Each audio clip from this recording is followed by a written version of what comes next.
अमरीकी सदर को इसराइल ईरान तनाज़े के हकीकी खात्मे की तलाश। वाशिंगटन जाते हुए तैयारी में सहाफियों से गुफ्तगू में सदर ट्रंप ने कहा, ईरान से मुज़ाकरात के मूड में नहीं, मुज़ाकरात के लिए वेंस और विटकॉफ को भेज सकते हैं। ईरान के साथ जौहरी मसले का हकीकी खात्मा चाहते हैं। तेहरान से शहरियों के इनखला की तंबीह उनके तहफ़्फ़ुज़ के लिए की। सदर ट्रंप कनाडा से वाशिंगटन पहुंच गए। ईरान के इसराइल पर नए हमले, तल अवीव में सायरन गूंज उठे। वस्ती इसराइल में धमाके से साहिली पट्टी पर इमारत तबाह। मकबूजा बैतुल मक़दस में भी बड़े धमाके की आवाज सुनी गई। दर्जनों मिसाइल और स्टेल्थ ड्रोन इसराइल पर बिजली बनकर गिरे। 3 इसराइली हलाक। हाइपा रिफाइनरी की पैदावार रोक दी गई। गोलान की पहाड़ियां धमाकों से गूंज उठी। बेर अल सबा शोलों की लपेट में। तस्नीम न्यूज एजेंसी ने हमले की वीडियो जारी कर दी। इस्लामी पासदारान इनकलाब के कमांडर का कहना है कि चंद घंटों में इसराइल पर हमले मजीद तेज कर रहे हैं। हमलों का नया सिलसिला शुरू किया है जिसमें जदीद हथियारों का इस्तेमाल किया जा रहा है। अब पहले से ज्यादा शिद्दत से हमले किए जाएंगे। तेहरान और तब्रीज समेत कई शहरों पर इसराइल के फजाई हमले। तेहरान से इनखला की वार्निंग के बाद टीवी चैनल्स और अस्पतालों पर भी बमबारी। मशरकी और मगरबी तेहरान में सिविलियन आबादी पर हमले। सेहूनी फोर्सेस की ताज़ा कार्रवाइयों में तेहरान की सबा हाईवे, किरमान शाह में वर्कशॉप, अस्पताल और इलाम में फायर स्टेशन को निशाना बनाया गया। इसराइली हमलों में शहदा की तादाद 244 हो गई। खवातीन और बच्चों की बड़ी तादाद शामिल। सैकड़ों जख्मी हुए। ईरानी वज़ीर ख़ारजा ने ईरानी मीडिया हाउसेज और सिविल इमारतों पर इसराइली हमलों को अक़वाम मुत्तहिदा के चार्टर और बैनुल अक़वामी क़वानीन की खुली खिलाफ वर्जी करार दे दिया। जापानी वज़ीर ख़ारजा से टेलीफोनिक राब्ते में अब्बास अराक़ची ने कहा, ईरान अमरीका न्यूक्लियर बातचीत के दौरान किए गए हमलों का मकसद वाज़ेह है। इसराइल मशरिक़ी वुस्ता में अमन का सबसे बड़ा दुश्मन और तख़रीबी क़ुव्वतों का मरकज़ है।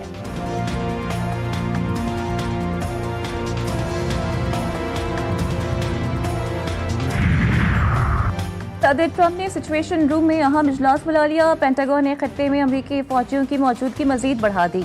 2 जंगी बहरी जहाज और 3rd मिसाइल डिफेंस सिस्टम तैनात। तर्जुमान एलेक्स पेफियर का कहना है कि मशरिक़ी वस्ता में अमरीकी फोर्सेस महज दिफाई पोजीशन में है और ये पॉलिसी तब्दील नहीं हुई।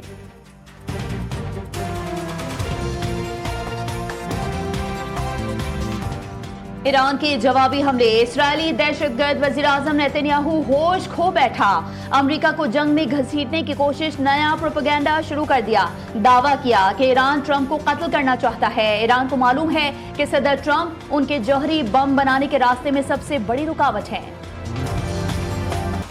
ईरान इसराइल कशीदगी के बाइस इसराइली फ़िज़ाई हुदूद बंद। गैर मुल्की सैयाह और शहरी कश्तियों के जरिए साइप्रस मुंतकिल होने लगे। हजारों अफराद की भारी रकूम देकर इसराइल से फरार की कोशिश। हाइफा एस्कलान की मरीना बंदरगाहें मिनी टर्मिनल का मंजर पेश करने लगी। चीन का भी अपने शहरियों को फौरी इसराइल छोड़ने का हुक्म।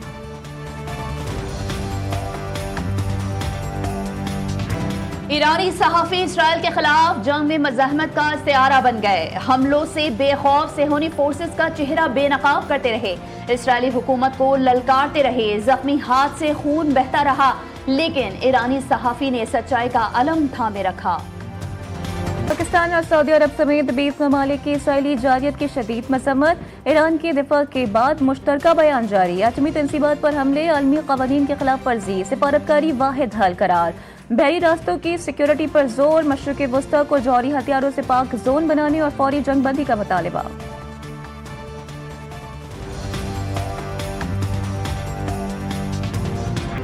G7 ममालिक का ईरान इसराइल तनाज़े जल्द हल करने पर जोर। G7 रहनुमाओं का मशरिक़ी वुस्ता से मुतालिक मुश्तरका एलामिया जारी। मुतालबा किया गया कि कशीदगी में कमी के बाद गजा समेत खित्ते में जंग बंदी की जाए। ईरान को जौहरी हथियार बनाने की इजाज़त नहीं दी जाएगी। एलामिये में इसराइल के दिफा के हक को तस्लीम किया गया। ईरान के बैलिस्टिक मिसाइल्स ने आयरन डोम की कलाई खोल दी। रिटायर्ड अमरीकी कर्नल डेविस को इसराइली तबाही पर तशवीश। बोले, ईरान के मिसाइल नाकाबिले बर्दाश्त साबित होंगे। अमरीकी फौजी ईरानी मिसाइलों का मुकाबला नहीं कर सकेंगे। अगर जंग हुई तो अमरीका संगीन नुकसान उठा सकता है। गजा में भी सेहूनी दहशतगर्दी का सिलसिला जारी। खान यूनुस में सेहूनी फौज ने इमदादी मरकज पर फायरिंग करके मजीद 45 कहतजदा फलस्तीनियों की जान ले ली। दर्जनों जख्मी। इसराइली फौज मुस्तकिल इमदादी मराकज पर इमदाद की तलाश में आए लोगों को निशाना बना रही है।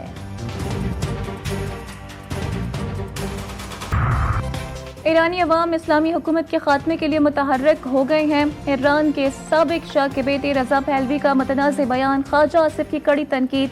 रजा पहलवी को मगरिब के टुकड़ों पर पलने वाला शख्स करार दे दिया। कहते हैं रजा पहलवी किसी भी सूरत ईरानी अवाम की तर्जुमानी नहीं करता है।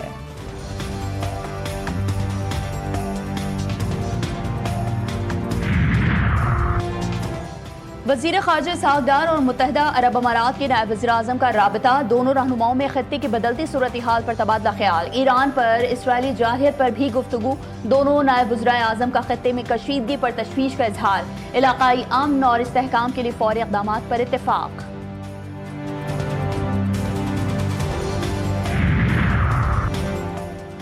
ईरान और इराक में फंसे पाकिस्तानी ज़ायरीन और तलबा की बाहिफाजत वतन वापसी। दफ्तर खारजा में क्राइसिस मैनेजमेंट यूनिट फाल। 152 तलबा को आज पाकिस्तान पहुंचाया जाएगा। कप्तान से अब तक 600 से जायद पाकिस्तानी वतन वापस पहुंचे हैं।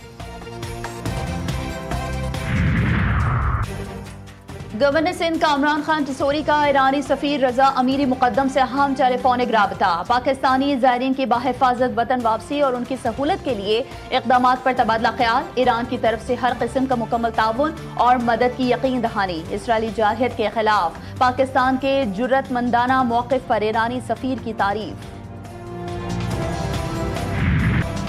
फील्ड मार्शल आसिम मुनीर का दौरा अमरीका। वाशिंगटन में ओवरसीज पाकिस्तानियों से मुलाकात। Field marshal general Syed Asim Munir को जबरदस्त खराज तहसीन पेश किया गया। ऑपरेशन बुनियानुम मरसूस में मुसल्लह फौज की कारकर्दगी की तारीफ। आर्मी चीफ ने पाकिस्तान का बेहतर तशख्खुस उजागर करने पर ओवरसीज कम्युनिटी को सराहा। मुश्तरका चैलेंजेस से निमटने के लिए ताउन की जरूरत पर जोर दिया।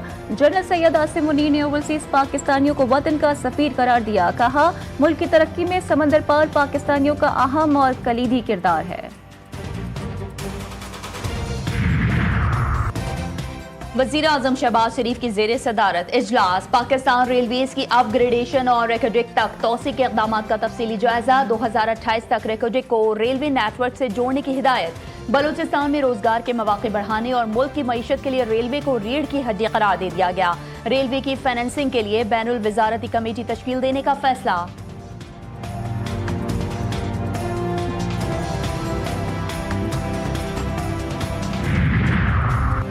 सेनेट इजलास में वज़रा की अदम हाज़िरी। अपोजिशन लीडर शिबली फराज का शदीद एहतजाज। वज़ीर खजाना की गैर मौजूदगी पर सख्त तनकीद। वज़ीर कानून से तल्ख कलामी। हुकूमती अरकान का मौक़िफ़ और चेयरमैन सेनेट की साज़ी के बावजूद अवाम और ताजरों में मालियाती पॉलिसीज़ के हवाले से तशवीश में इजाफा। सेनेटर वकार मेहदी ने कहा कि NFC अवार्ड के बगैर बजट पेश किया जाना आइन की खिलाफ वर्जी है।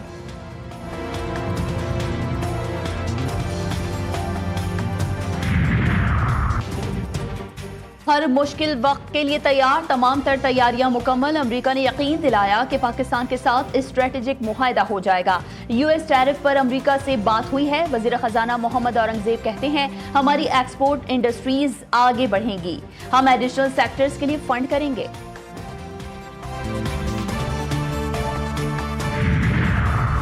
बलोचिस्तान हुकूमत आज माली साल 2025-26 का 1055 अरब रुपए से जायद हजम का बजट पेश करेगी।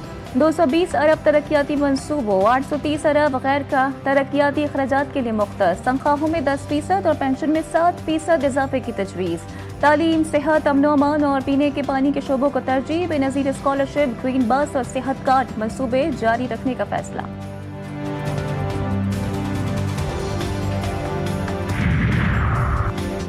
इस्लामाबाद हाई कोर्ट जजेस के ट्रांसफर और सीनियरिटी का केस। सुप्रीम कोर्ट के 5 रुकनी बेंच ने काबीना और वज़ीर आज़म के इख्तियारात पर सवालात उठा दिए। जस्टिस मोहम्मद अली मजहर ने पूछा, क्या मुस्तफ़ा एम्पेक्स फैसले के बाद आर्टिकल 48 में वज़ीर आज़म का किरदार गैर मौसर हो गया? अदालत ने वकला से चीफ जस्टिस हाई कोर्ट के फैसले में गैर कानूनी निकात की निशानदही न करने पर तशवीश जाहिर की है। जस्टिस सलाहुद्दीन ने रिमार्क्स दिए कि फैसले में कोई गैर आईनी नुक्ता दिखाई नहीं दिया। एडवोकेट फैसल सिद्दीकी ने दलाइल में कहा, ये ऐसा है जैसे अंधा आदमी अंधेरे कमरे में छुपा हुआ सुराख तलाश कर रहा हो।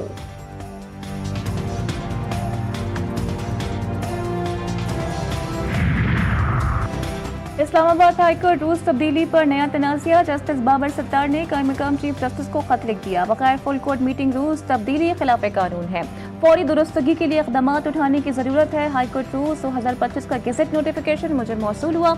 आइन के आर्टिकल 208 के तहत अथॉरिटी के पास रूस बनाने का इख्तियार है। खत का मतलब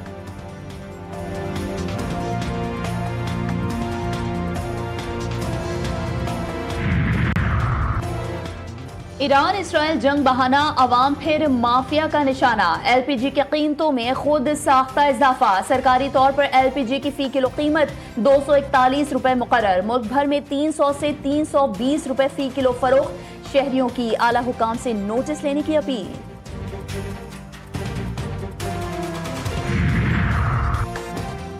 बलोचिस्तान के इलाके पश्चिम और गिरदोनवा में ज़ल्ज़ले के झटके महसूस किए गए। ज़ल्ज़ला पैमा मरकज़ के मुताबिक शिद्दत 4.4 रिकॉर्ड की गई। ज़ल्ज़ले का मरकज़ पश्चिम से 21 किलोमीटर जनूब मशरिक में था। गहराई 12 किलोमीटर थी।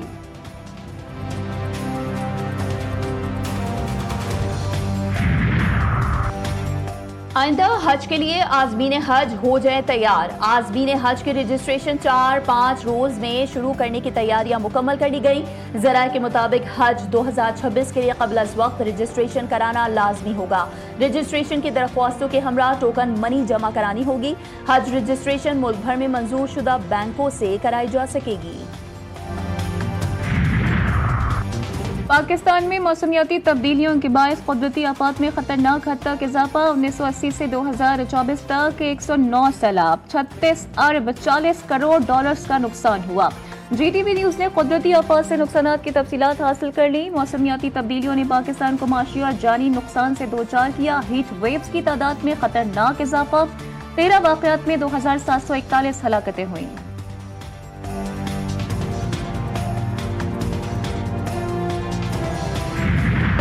महकमा मौसमियात की खुशखबरी, 25 जून से मुल्क भर में मानसून का पहला स्पेल दाखिल होगा। कराची आज भी शदीद गर्मी की लपेट में। दर्ज हरारत 37 डिग्री को छू गया।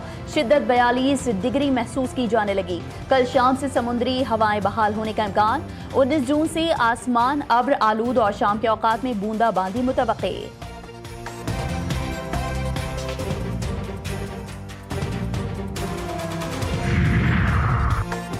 कराची के इलाके औरंगी टाउन में फायरिंग से 40 साल खातून जाम बहक। मकतूला फरीदा अपनी बेटी को बस स्टॉप पर छोड़ने के बाद घर जा रही थी कि वाकया पेश आया। फरीदा की बेटी सिटी कोर्ट में वकील के पास काम करती है। मकतूला 4 बच्चों की मां थी। मोटरसाइकिल पर सवार 2 मुसल्लह मुल्जिमान ने फायरिंग की। वाकया जाती दुश्मनी है या फिर कुछ और, पुलिस ने तहकीकात शुरू कर दी।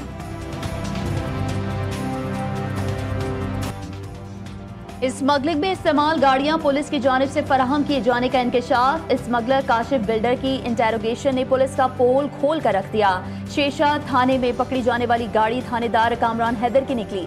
SHO कामरान हैदर स्मगलिंग के लिए किराए पर गाड़ी देता था। मुलजिम का इंकशाफ।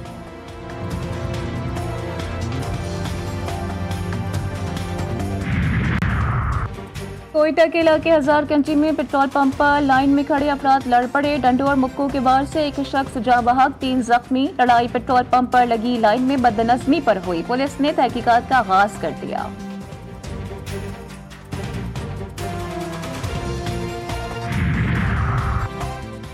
सिंध के 3 बड़े तालीमी बोर्ड्स मुस्तकिल चेयरमैन से महरूम। तकर्रुरी का अमल बद इंतजामी, सियासी मुदाखलत और अफसर शाही की ताखीरी हिकमत अमली का शिकार। वेटिंग लिस्ट के उम्मीदवारान के दोबारा इंटरव्यूज की तजवीज़। तालीमी निज़ाम में क़यादत के फुक़दान से इंतजामी उमूर मफलूज। हजारों तलबा के नताइज, इम्तिहानी मामलात और पॉलिसी फैसले लटकने लगे। भारत में फ़िज़ाई हादसात में खतरनाक हद तक इजाफा। 39 दिनों में 5 हेलीकॉप्टर्स हादसात। भारतीय एविएशन का पोल खुल गया। केदारनाथ, उत्तरकाशी समेत हिमालयाई इलाकों में हादसात का तनासुब बढ़ गया। भारतीय एविएशन की नाअहली, जदीद टेक्नोलॉजी और तरबियत का फुकदान, SOPs के खिलाफ वर्जी और ना तजुर्बेकार अमला हादसात की बड़ी वजह करार।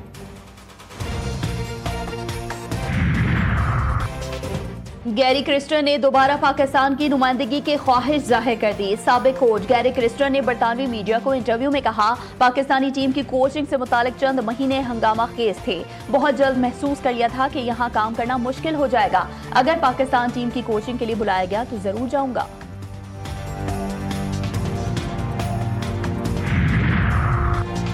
कोलालमपुर में FIH नेशन कप के दिलचस्प मुकाबले। पाकिस्तान ने जापान को 2 के मुकाबले में 3 गोल से शिकस्त दे दी। फतेह के साथ कौमी टीम ग्रुप में पहली पोजीशन पर आ गई। पाकिस्तान अपना तीसरा मैच बुध को न्यूजीलैंड के अगेंस्ट खेलेगा। टूर्नामेंट के सेमीफाइनल्स 20 जून को होंगे।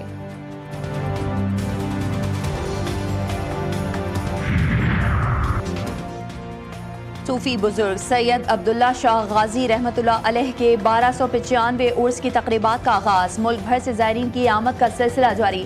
महफिले नातो समा का एहतमाम किया जाएगा। महकमा औकाफ की जानिब से ज़ायरीन की सहूलत के लिए खुसूसी इंतजाम किए गए।